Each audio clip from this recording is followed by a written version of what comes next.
Are we forgetting the First World War? It might seem an odd question to pose on a podcast about the Great War, but I think sometimes we do have to ask these kind of questions. And in this first episode of 2026, a major anniversary year connected to Verdun and the Somme, perhaps it's a good thing to do as we turn a fresh page. What's for certain is that the First World War shaped the century that followed it, and shaped our modern world too, but with living memory of the conflict long gone with the death of the final veterans and the centenary over for nearly a decade, is public interest in the period slipping back? Are we beginning to get too far from the Great War? So in this episode we will ask, is the First World War in danger of being forgotten? And if it is, what can we do about it? Along the way, we'll look at post-centenary public engagement, schools, the book and podcast and YouTube worlds, and practical ideas to renew some interest in this subject. First of all, let's remind ourselves of why the Great War is important still, after more than a century. For Britain, it was truly a world war, the first people's war in many ways. It affected every aspect of society, and the dead, the fallen, the glorious dead dominated the post-war obsession with the conflict, from war memorials to the construction of the cemeteries across the old battlefields. The war became part of the landscape, figuratively in terms of a national mindset, but also quite literally too. So this was true on the landscape of the past across the old battlefields where the pathways of that conflict met, and also on the landscape at home in Britain, how war memorials of all kinds dominated British society in the 1920s and 30s, and with that through the collective memory families had of those who had served and perhaps never returned. That concept of the lost generation, a generation of young men disappeared, even though exaggerated as we now know, most men survived, of course. Despite that, it held strong and fast as a belief in that interwar period in Britain. So the Great War didn't simply just change Great Britain and the wider empire, it changed everything for everyone. It was a pivotal moment in 20th century history. Every nation, including those defeated in the conflict and those changed by the war, like Russia, for example, experienced the same emotions and same sense of that change. But let's pause with the history for a moment and its effect on the wider world and move on to 2014, the beginning of the Great War Centenary, and remember what happened as that year began. Between 2014 and 2018, the First World War certainly seemed to be everywhere. Public events, television, publishing, schools, new memorials, and then the growth of a new medium, podcasts and YouTube. During that time, for example, it's when I first appeared on some podcasts, including Dan Snow's History Hit, talking to him about the development of warfare on the Western Front, the causes of the First World War, what happened on the first day of the Battle of the Somme. And I remember him saying to me at the time, you should get a podcast, you should do a podcast. But at that point, I was just too busy with all the things that were unfolding during that centenary period.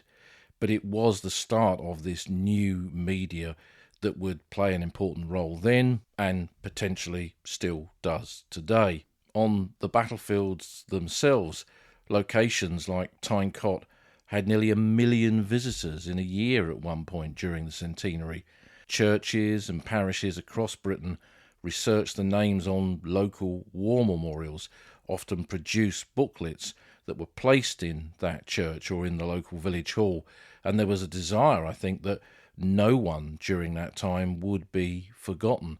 And indeed, that 2014-18 period produced a huge burst of public history activity, museum exhibitions, community projects, major national ceremonies, smaller local ones, and arts commissions of all kinds, from artwork reinterpreting the Great War, through to poetry, through to projects connecting young people with war memorials. There was the famous one of the war memorial on Paddington Station, where there's a bronze Tommy with a letter in his hand, and children were encouraged to write a letter to the unknown soldier, kind of putting down on paper what for them might have potentially been in that letter that he's holding in his hand. And this created huge engagement on all kinds of different levels. Scholars who studied the period and examined the centenary emphasised high levels of public participation during the centenary, and many academics made sure that they were involved too, driving projects, assisting with projects, going to give talks to groups that were working on projects, and bringing good history to a much wider audience. And that, in my mind, was a great success, as the academic world of history often feels distant to a general public, but it wasn't that way during the centenary. In the media, there were major TV documentaries and specially commissioned series, such as Jeremy Paxman's six-parter launched in 2014, a project that I worked on where, based on the book that he was writing at the time, we went out to the battlefields and interpreted his view of the First World War through the landscape as it is today. And that kind of kicked off the whole series of television production that was made in that approach and for the opening stage of the centenary. It kind of peaked in 2014 and dropped off a little bit afterwards, but on other channels, documentaries were produced there. It filtered into a lot of popular media culture, so there were special editions of Who Do You Think You Are, where celebrities went to visit the sites connected with their First World War ancestors, and it even filtered into The Archers on BBC Radio. There were one-off documentaries on multiple different channels, like the Channel 4 programme I worked on about the Battle of the Yonk. When it came to doing something on the Somme in 2016, we kind of felt that we couldn't go back to just the first day of the Somme again. It had to be different, so we looked at the end of the Battle of the Somme instead. And that created a huge kind of public interest. And in that programme, rather than use celebrities, we spoke to ordinary people, and that had a great kind of impact on the audience that watched it. Books saturated the mass market, from bestsellers to all sorts of obscure titles, with one major publisher putting out hundreds of titles each year during the centenary. And battlefield tours during that time were especially active.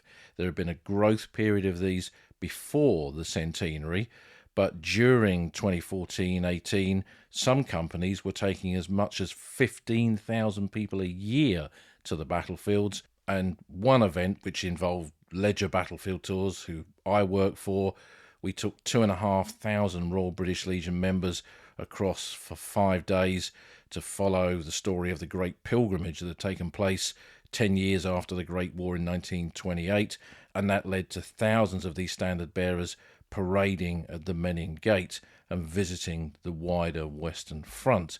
And there were many other such visits besides. It was clear that all of this reached a very wide public indeed, that perhaps in normal years would not have engaged with the First World War. People realised they had a connection and wanted to understand and know more. They wanted to uncover the war hero, essentially, in their family. And that meant something, I think. It meant something to the people who were inspired to do that. But as the centenary came to a close, there was an inevitable drop-off. Had everyone done, in inverted commas, the First World War during those years? Was that chapter now closed? Media attention moved on, as it inevitably would. World War II began to dominate and has continued to dominate since.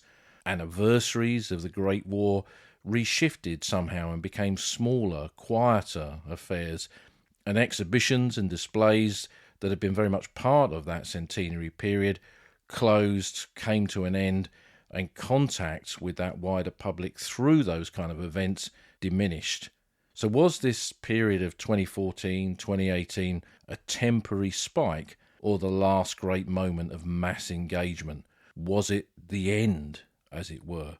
Studies at the time and much speculation on social media seemed to conclude that what happened suggested a post-centenary plateau rather than steady growth leading to a wider legacy, and also indicated that it didn't suddenly drop off a cliff as such. So not a decline, but not 4 years that led to an even bigger growth after the centenary, and something that would go from strength to strength beyond those years.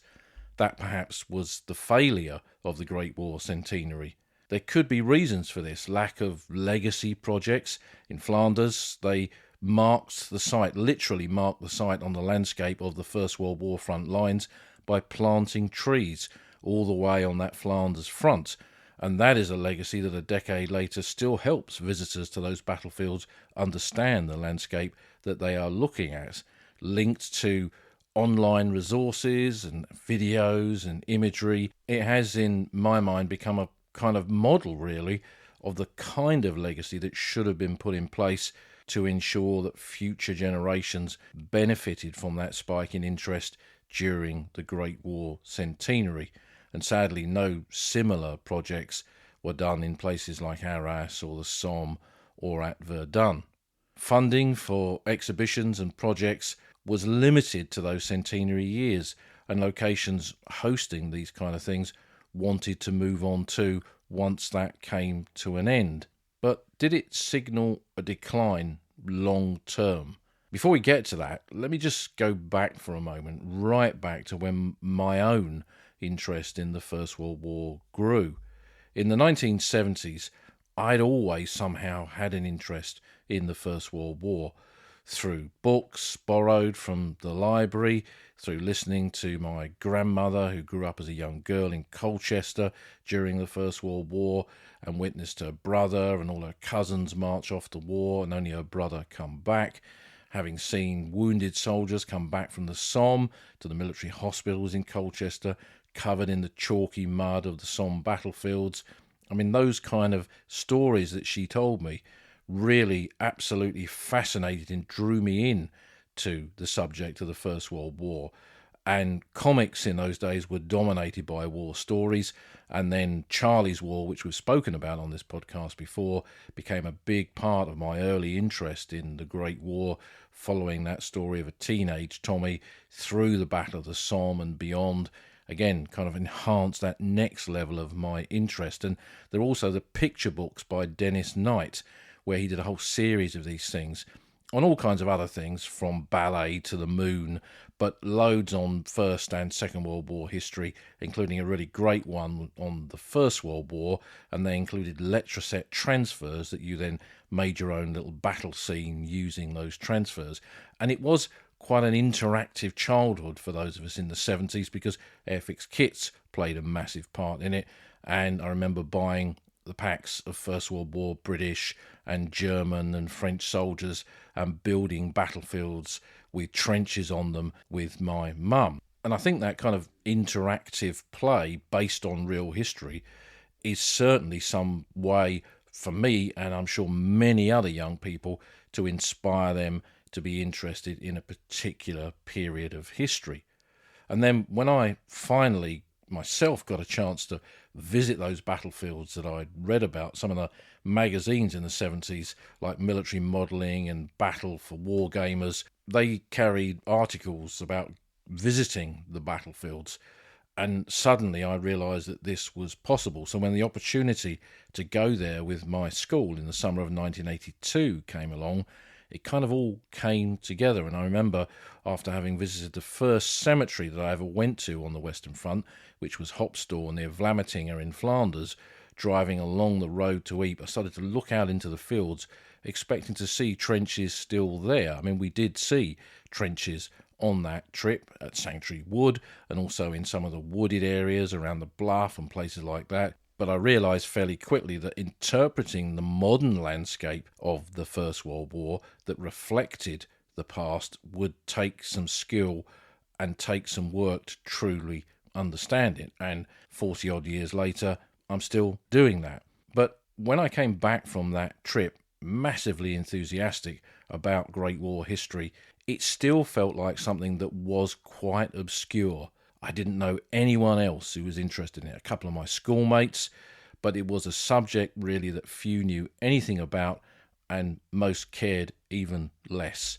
I remember taking my photographs from that Ypres trip to Dixon's, who used to print up the pictures in those days when we had film cameras, and I got them printed, and when I went back to pick them up, the guy behind the counter asked me why I had so many photographs of war graves. What was that all about? The kind of conversation that I hope I probably wouldn't have today. It would be more like, wow, that's really fascinating, tell me more. But then, during the summer holidays that followed that first trip, I went to the Somme with my dad, picked up rose combs before endeavours fade. We took the ferry over from Newhaven to Dieppe and the train down to Amiens, up to Albert, and we stayed in the centre of Albert at the Hotel Basilique, opposite the Basilica, in the main square there, and we walked the battlefields. I walked the Somme for the very first time. And when I was staying in that Hotel Basilique, there was a poster on the window for something called the Western Front Association, a First World War remembrance organisation, and the address of the founder and chairman, John Giles, which was an address near Canterbury in Kent. So I wrote to John Giles when I got back, saying I'd just made these 2 trips, one to Ypres and one to the Somme, and I was very enthusiastic. I pointed out how young I was, and I wanted to learn more, and was there a way for me to join the Western Front Association? And he wrote me a fantastic letter back, encouraging me, telling me to give him a call, telling me to come to the next meeting of the WFA at the National Army Museum in London and come up and introduce myself and say hello, and that's exactly what I did. And he couldn't have been nicer, couldn't have been more helpful, and that was true of a lot of the members of the Western Front Association of that time, who really went out of their way to help a youngster like me. And I think there's a great lesson in that, and it's a lesson that I've learned, and I've tried to pass on that help, the kind of help that they gave me in those early years. So suddenly I found a gang of people who were interested in the same subject as me, that there was regional branches. There was one in Sussex where I lived at the time, which I went to. The WFA published a regular magazine, and I think that together with many of the kind of very famous Great War authors of that time, like Martin Middlebrook and Rose Coombs and Lynn MacDonald, they really helped to drive interest in the First World War, and again, that there is a lesson with that. And what I realised, though, for nearly the next 15 years until I started work as a full-time battlefield guide for Ledger, was that the Great War, in many ways, despite this driving forward of interest, continued to be quite obscure, continued to exist in the margins, really. And despite how everyone was connected to it, that seemed to have been forgotten, really, at that time. So what changed it? What was the moment that changed it? Well, I don't think it was just one thing, but certainly family history in the 1990s was a really big thing. There were multiple magazines. There was the new availability of records, particularly First World War records, when the service records and the medal records were released. Suddenly, you could trace those ancestors in your family tree who had served, who had fought, and who had died in the Great War. And this paved the way, really, for a wider interest, I think, because people researched those ancestors, found that they fell at Ypres or the Somme or the Chemin des Dames or whatever it was, and that then prompted them to find out more, perhaps took them down the same path as me to organisations like the Western Front Association. And this was a period as well where the veterans were fading away, and I think people were realising that they hadn't asked them enough. And it paved, I think, this interest, it paved a way specifically, I think, for mass battlefield tourism that really began in that period. There were small companies doing it in the 1990s, the Holts, Martin Middlebrook, Rose Coombs, the McDonald, they all did their own tours, and there were a few other little companies in different parts of the UK. And then Ledger came along, Shearings did it, Wallace Arnold. A number of these big companies suddenly were doing battlefield tours. So this was a time when the subject was pushed forward, because this went hand in hand with the development of that interest, that wider interest in the Great War, as something new. The internet grew and paved the way for the centenary in some ways.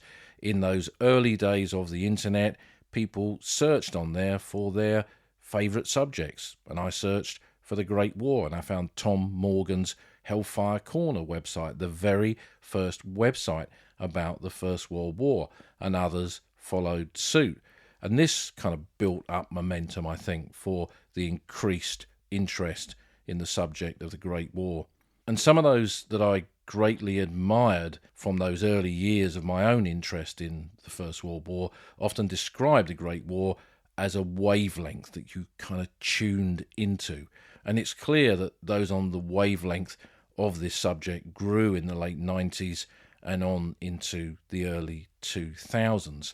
And again, paving the way for wider engagement that came with 2014 and all that. But post-2018, had it all then come full circle?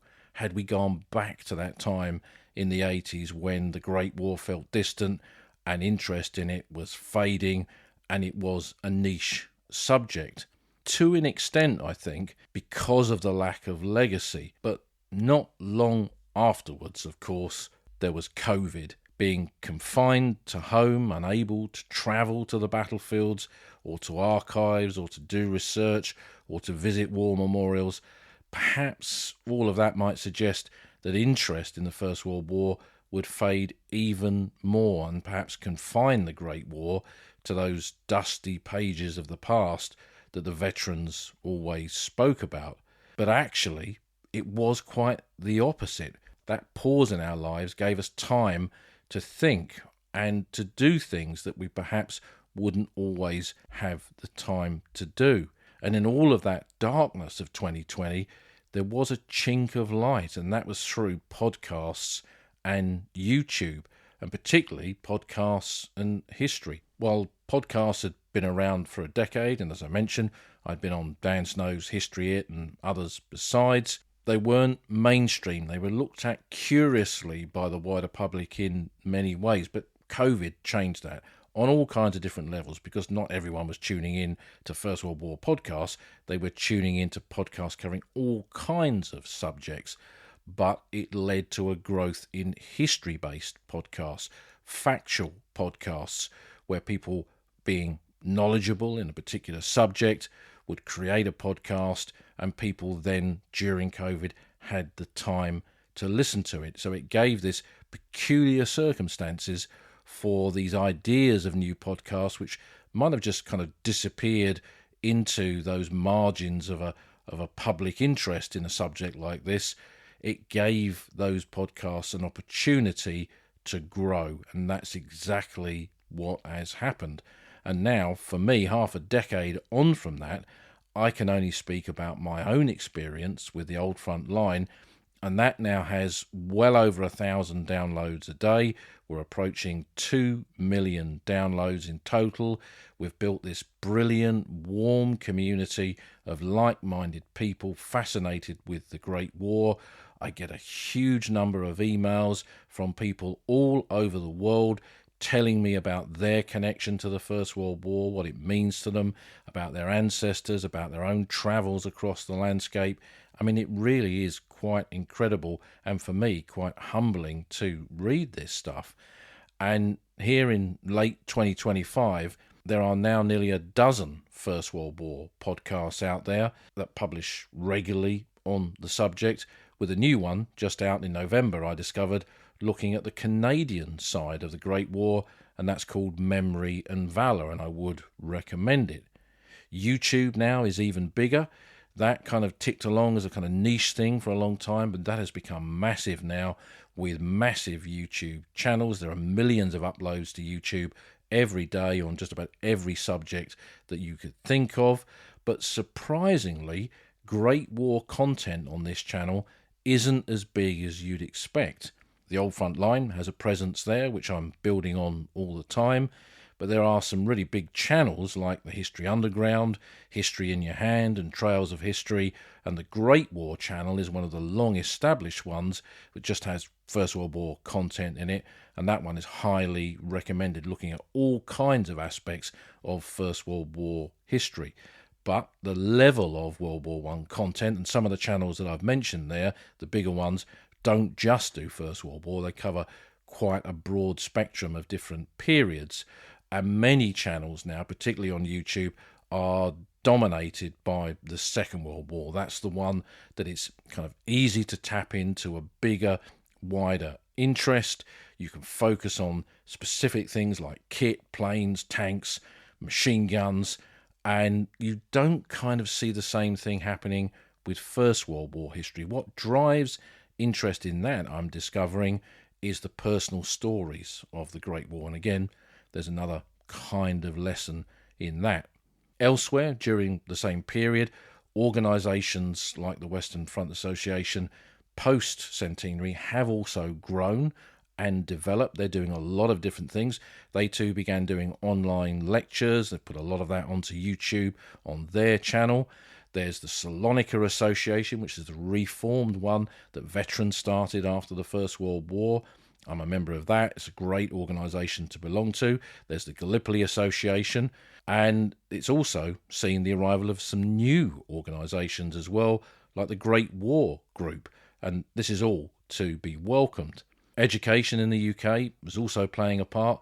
The First World War was very much part of the national curriculum, and still is, and those involved in education continue to ensure students have an understanding of the conflict, often leading to battlefield trips to inspire these students, I hope, in the same way that I was in 1982 on that very first school trip. The focus in education and in the classroom may be on causes, may be on trench warfare, on war poets, but does that matter if it's paving a way for a new generation of people fascinated by the Great War, enabling them to emerge and discover more? Surely that's a good thing. Otherwise, how else would this continue? And in recent years, I've seen with the Old Front Line that something like 25% of the podcast audience is under 35. Now, that really surprised me, and it's bucking the membership trends of some of these organisations, like the WFA. I mean, it's not pointing a finger at them, but I think it's an interesting thing to note, and I think it bucks the idea of what is the popular perception of the kind of people that would be interested in a subject like the First World War. Many people would say that this would be a subject confined to those who were retired, for example. Major and specialist publishers continue to commission and publish First World War titles, both academic and popular, well after the centenary, but these now are few in number compared to other periods of history, particularly other periods of military history, and a quick glance in your local bookshop will demonstrate this easily. They clearly feel, publishers, that there is a dip in interest in the Great War, otherwise they would be publishing books on it. And I had a meeting with a major publisher this year who essentially told me they would publish almost anything I wrote about the Second World War, but it was very unlikely that they would do anything on the First World War, despite the success of the Old Front Line. So this is an area where clearly some work is needed, but it's hard, as writing is very time consuming. I know this only too well. Research is expensive, and there's very little financial return for it, despite what many people believe, often putting people off from the very start from going down that route of writing a book, and that is a great shame. And where does that all leave us? Is the First World War truly forgotten? And what can we do about it? My view is that forgotten, no. Vulnerable, yes. Education, archives, museums, publishers, and enthusiastic creators via podcasts and YouTube keep the subject alive. But interest has clearly dropped from the centenary highs and is uneven across age groups and backgrounds.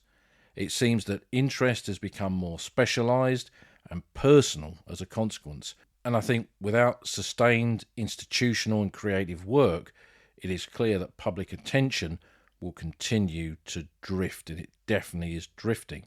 And if it drifts, that's what makes the First World War vulnerable to not being relevant to a wider public as it should be. So what can we do? I think there are signs of some change. In the tours that I do with Ledger, without any prompting or effort on our part, First World War tours this year have suddenly recovered in terms of the booking levels compared to some of their First World War comparative tours.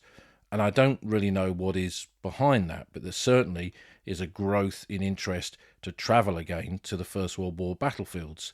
The Old Frontline podcast continues to grow, especially in this past year, and I know that for almost every other First World War podcast and YouTube channel, it appears to be the same.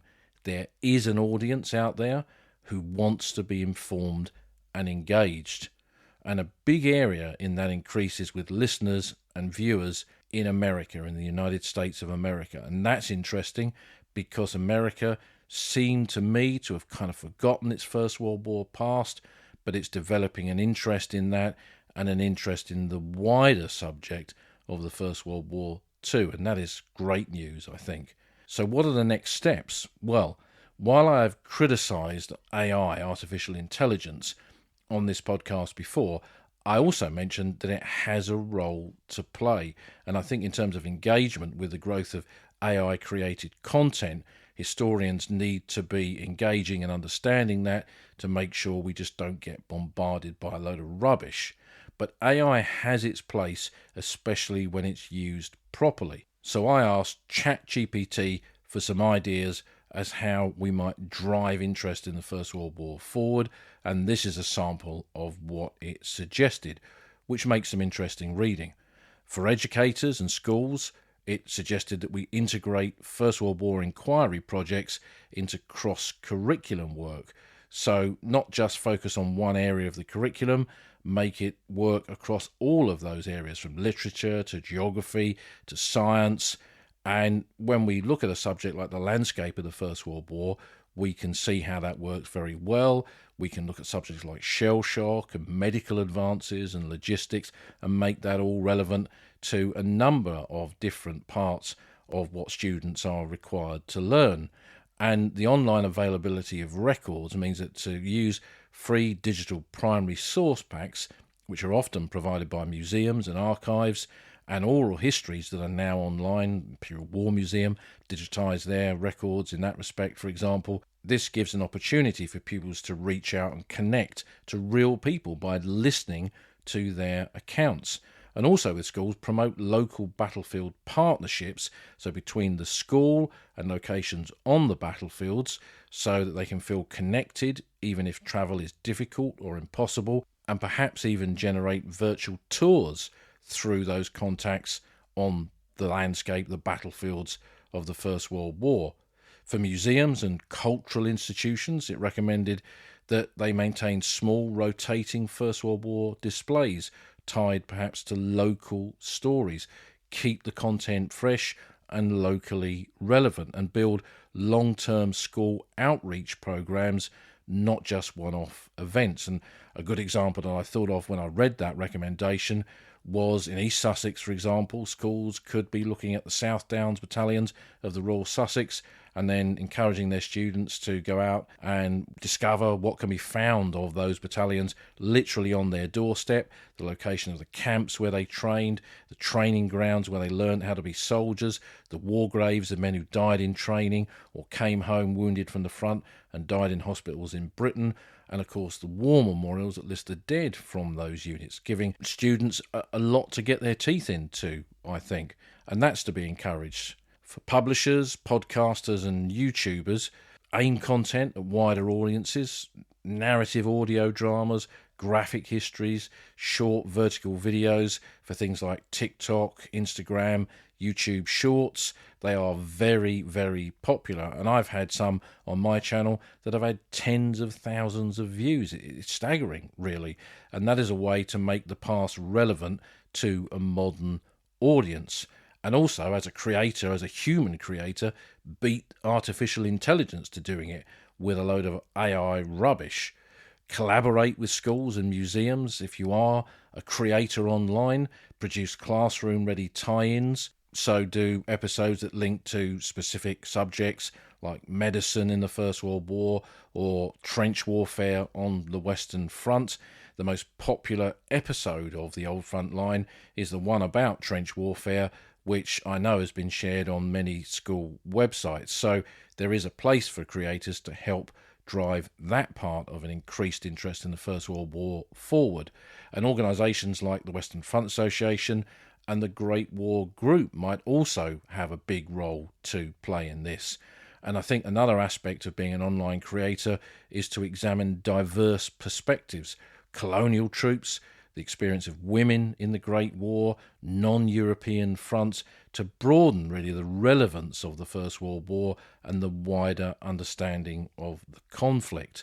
And for local groups and for families, tell local stories, create community memory projects, digitise letters and diaries that emerge through outreach events. When I lived in Barnsley, I worked with the local museum, Experience Barnsley, for free and went round to visit libraries, talk to people who had connections to the Great War. They brought medals and photographs and diaries and all kinds of things. And this is a great way to create interest again. And use, when you're doing this, anniversaries as prompts, but place them in a wider educational program or perspective so they aren't just one-off events. Don't get hung up on just dates. But what about us as individuals? What can we do? Join a group like the Western Front Association or the Great War Group. Support them. Offer your knowledge to local groups in your area, local history groups, go and give a talk, help them with research. Probus, which is the Association of Retired Business People, they're always looking for speakers. Go and volunteer for them. Take your Great War collection along to show people. This is how we engage people. Share First World War content on your own social media. Links to podcasts, to YouTube, and articles. Share them with your friends who perhaps are curious about your interest, and this is a way of getting them more than curious, getting them involved. And ask people to discuss their connections, people that you know, ask them to discuss their connections to the Great War as well. Visit the battlefields, of course, take photographs, share them online, sign the visitors' books, not just in the cemeteries, but museums and other places besides. Support local museums on those battlefields, which are locally run, and businesses that are battlefield related. That's really important to keep that infrastructure that helps the expansion of interest in battlefields, to keep that going, because these aren't just places where people make money. Many of them, like Nick at Who Crater, does so much in the local area to promote interest in the First World War, and they're really important to help promote and support when you're out there. And if you have a specific or general interest or knowledge on aspects of the Great War, why not think about your own podcast or YouTube channel? These platforms are open to all, and it's really important to share what we know. And if that's something you're thinking about, do reach out if you need any help or advice with that.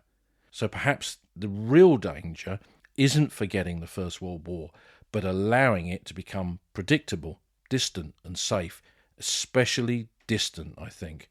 If it feels distant, people won't think it's relevant anymore. As long as we keep asking new questions of it, continue to prompt learning and shed light into the darkness corners of this subject, the Great War still has something urgent to say. And I don't claim to have all of the answers here. Far from it. This is a kind of prompt to action, if you like. And do let me know what you think. Drop ideas in the comments or via email or the Discord server about what could be done going forward, or just give your thoughts on the matter. We've built a fantastic community through the Old Front Line, and I think it's important to hear your voice. But when I think back to the 1980s and 90s, the old veterans used to chide me about being interested in their war. What was a young bloke like me doing finding a connection to the 1418 war, as they often called it? They believed that when they died, it would all be lost to history, forever. Some wept at that when they thought of mates who had never come home. One said to me, staring into the distance, "They were all that I lost, everything to me." And it's important to remember sentiments like that. But like then, I now say the same. We must strive for this never to happen. It's all too important. Those millions of men and women built the modern world we enjoy, even a century or more later. They aren't so very far from us, really. We live in a world that once was theirs, populated by memorials that still speak their names. The Great War is all around us.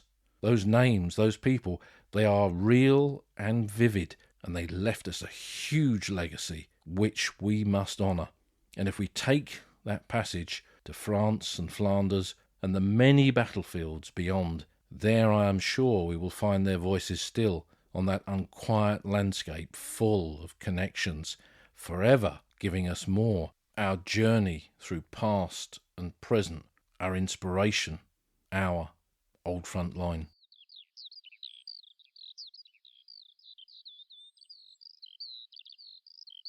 You've been listening to an episode of The Old Front Line with me, military historian Paul Reed. You can follow me on Twitter at Somcor. You can follow the podcast at Old Frontline Pod. Check out the website at oldfrontline.co.uk, where you'll find lots of podcast extras and photographs and links to books that are mentioned in the podcast. And if you feel like supporting us, you can go to our Patreon page, patreon.com/oldfrontline, or support us on Buy Me a Coffee at buymeacoffee.com/oldfrontline. Links to all of these are on our website. Thanks for listening, and we'll see you again soon.